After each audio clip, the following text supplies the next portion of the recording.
Jovi, Born to Be My Baby. We're pleased to say that we've got Steve and Pete of Marillion. Thanks for dropping in, guys. First obvious question, did Fish quit the band? Yes, he did.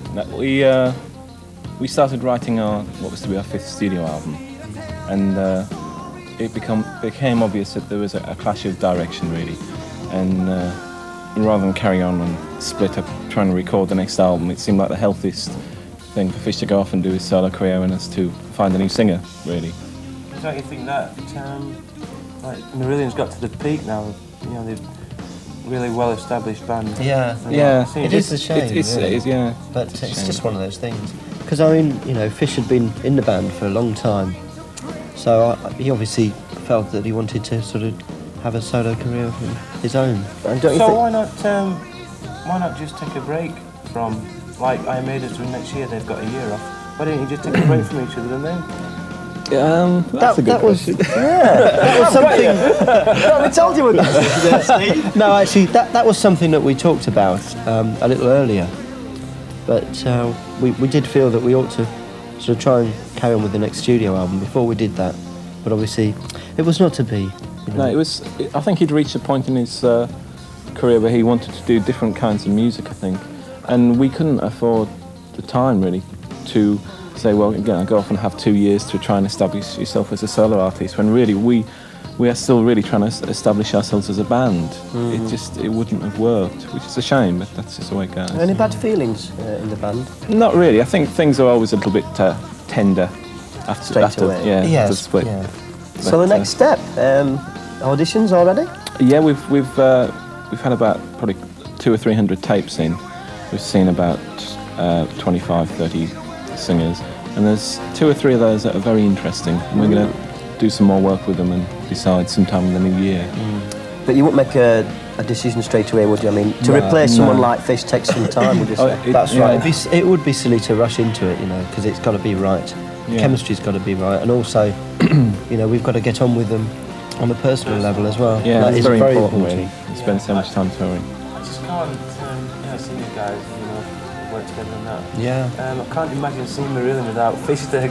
It's going to be. I think it's going to be strange at first, but I hope people will get used to it. You know. Like I was saying to you earlier on, we did this. You've got a posh voice this time. Have I? Oh, God, it keeps on changing, isn't it? You know. Sorry. You might change it. No, we did this gig for our fan club in Liverpool. Yeah. On last whenever it was weekend, and we had a friend of ours, Dave Lloyd, singing with us, and it was great. I mean, about 1,000 people, but the response from the fans, it was very encouraging. I think we'll obviously lose a certain percentage of our fans, but I'm sure that a lot of them will at least give us the benefit of the doubt and come along, maybe even see us or buy the next record and make their own minds up. The thing Which is about the great. band is that it was a strong mixture between really strong, good musicians and a really strong character. He was a warm character as well, really funny on stage. Talked to the audience, really sweet. So, like Van Halen with Sam Hager into Van Halen and Dave Lee Roth doing his own thing, that did actually work. Perhaps with Black Sabbath it didn't work. So I mean, it is a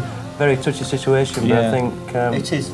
I mean, there are a lot of success stories out of that, but then again, there's a lot of failures as well. We just got to make sure that we're one of the successes. You've got to make sure you have the right person, I think.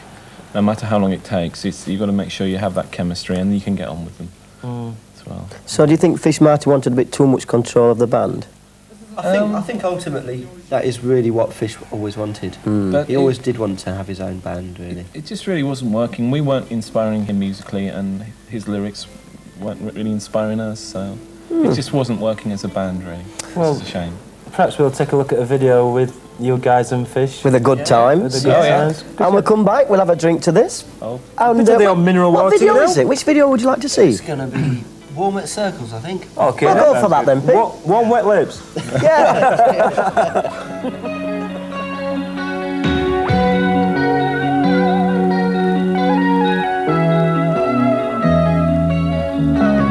Promenades where drunks propose to lonely arcade mannequins, where ceremonies pause at the jeweler's shop display,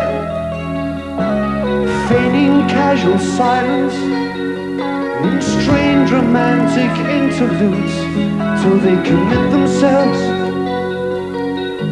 to the muted journey home.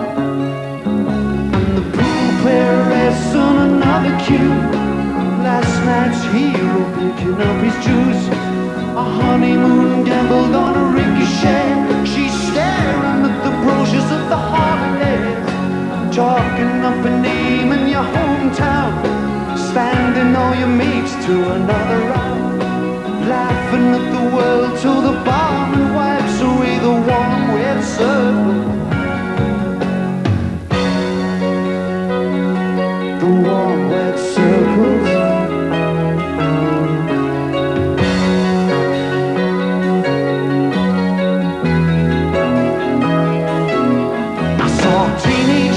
Like gaudy moths, classroom shabby butterflies, flooding the glow of stranded telephone boxes, planning wild lace weddings from smear tops and token proclamations, rolled from stolen lipsticks across the razored webs of glass, sharing cigarettes with experience, with a giggling, jealous confidence.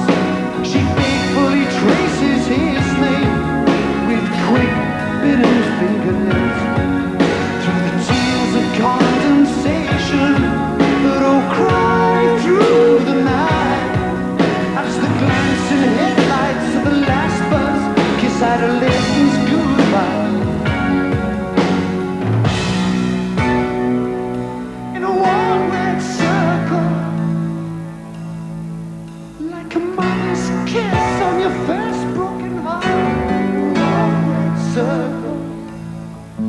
Like a bullet hole in Central Park, red circle, and I'll always surrender to the warm red circle.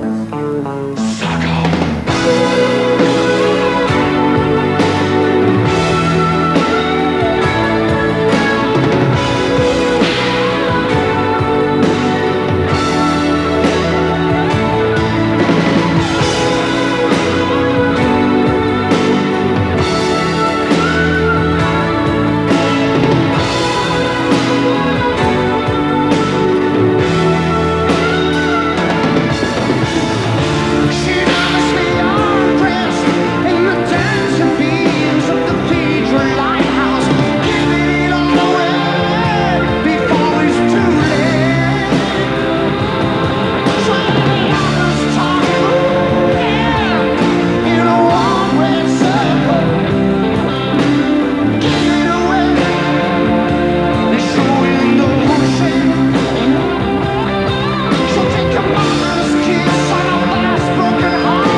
Warm Wet Circles. Thanks, Steve. Let's talk about your new album, The Feeling Magpie. Yeah. Do you think that's a nice way to finish off chapter 1 in the Marillion career? Yeah, I think so. I mean, 'cause there's so many of our fans seem to have bootlegs. I mean, some have got literally hundreds of bootlegs from the gigs. And the thing is about bootlegs, I mean, they're a rip-off to the fans, but also the quality isn't really good. It doesn't fully it doesn't capture the atmosphere quite of a gig. And it's good to have something that people can take home and say, yeah, it's just like it was at the gig, you know. Well, see, I understood that Fish wasn't happy with all the material on the album. Is there more to go from that? Is there more well, dub tapes? More? There are other tapes that we could have put on, but we were very careful because we didn't want to sort of repeat things that we'd put out on other live, you know, bits and pieces. So I think the tracks we did choose were right for this album, really. Any particular reason for the name of the album? It's from the piece of music we use as the intro tape, La Gazaladra. That's called The Feeling Magpie. Yeah. It's a great intro, that. Yeah, it's brilliant. I might even pinch it. Certainly gets everybody going. He did it at the Low Life yeah. Festival, I remember that. Yeah. No, it's great. It's a really good, stirring piece of music. And it's a great artwork on the cover, inside and the pull-out sleeves and everything. A lot of work has gone into the design. The package. Yeah, it looks really, really colourful. So did you have a lot of back. problems though? I mean, editing down and finding the right tracks. I mean, you must have gone through hundreds of... Oh, look, boxes Yeah, and boxes. boxes and boxes. It took us about a week to find the right versions because we knew pretty much which songs we wanted to put on. And it was just trying to find good versions of them, really. And we finished up with the early stuff. We used a lot of the same recordings that we did the reel to reel, which was like Leicester and Sheffield. Yeah, from Sheffield. 1954. Oh, shit, that we're from Sheffield. Yeah. And you from rather near Sheffield. Oh yes, my roots. Waff. Yes. Yeah. So, I mean, it's a long career. Have you got anything to tell the Marillion fans now that you're looking for a replacement? I'll let Pete do that to the camera too. Well, obviously, if there is anybody out there that would like to There's a few come along million. and audition, we're still looking. If we could sing it, we'd be help. yeah, that's what I meant actually. If you could sing it, it would be an help. Yeah. That's blown it, hasn't it? That's thrown me totally. That's your TV career finished. there for a while, Pete. Yeah. No, so if there is anybody, there you are. If you are out there and you fancy your chances of singing for Marillion, at least these guys are willing to listen to old tapes. If you send them into the Bailey at the usual address, we'll pass them on to these guys, no doubt about that. Yeah. But, go on then, mate. Yeah, what's that? So how involved was Fish in the live album? How much? Not very much, really. He came down to the studio a couple of times to listen to things, but he wasn't really involved in the mixing, really, or the choosing of the tracks, because it was too soon after the split, really. It wouldn't have been possible, obviously, to. Yeah. So what are you looking forward to 1989 then? Apart from a new vocalist, you know. Do you think, obviously, is there things you've wanted to do for a while where you think you couldn't have done, perhaps, with Fish? Yeah, I mean, I think it does. It's nice actually after this time with Fish to have some new blood coming into the band. You know, we're all looking forward to that because working with somebody new is going to spark off a lot of new ideas from our point of view as well. I think one thing worth remembering as well is even though you are very big in Europe and around the world now, the band as a unit has been together a very long time. Yeah. I mean, it's years ago when we first worked together, so I know you guys have been on the road, so it's not like, well... Retford Porterhouse. Yeah, that's the one. That's the one. I still have nightmares. Wonderful gig, that one. So you have been around a long time, so you can get, stale, I should imagine. That's right. I mean, it's, you always try not to, but eventually, I it's suppose. good to shake up. I think the thing that will be interesting in the future is that in the past we've been limited to how long we could have musical sections because Fish didn't play an instrument, and sometimes it's awkward if you have more than like 15 or 20 seconds sort of solo, really. Whereas now it would be nice if we could find a vocalist who maybe plays an instrument as well, so you can just develop the sort of mood changes a bit musically rather than having to have sort of the lyrics running all the way through the. Are you looking for it? I'm just picturing a vocalist sitting down and playing a violin in the corner. Are you looking for a vocalist what sounds similar to Fish? Similar to AC/DC did? Not really. Brian no. Johnson to... We want somebody who can sing the old material convincingly, but we'd like to get somebody who maybe has like another dimension to the voice as well. Yeah. It's difficult to know whether or not to go for somebody from more like a heavy metal or hard rock sort of background, or to try and stay with somebody in the progressive vein, really. Yeah. We want somebody with a very versatile voice. Okay, well, once again, we'll definitely send those tapes to you guys. Yeah, okay. And Tell us about the Bon Jovi party. there. We got out of that one. But good luck in the future. I know you'll be away at Christmas. Pete, you might be joining us at the MTV's Christmas. I'd love to. So- I'll be coming along to perhaps that. anybody else from Marillion, probably?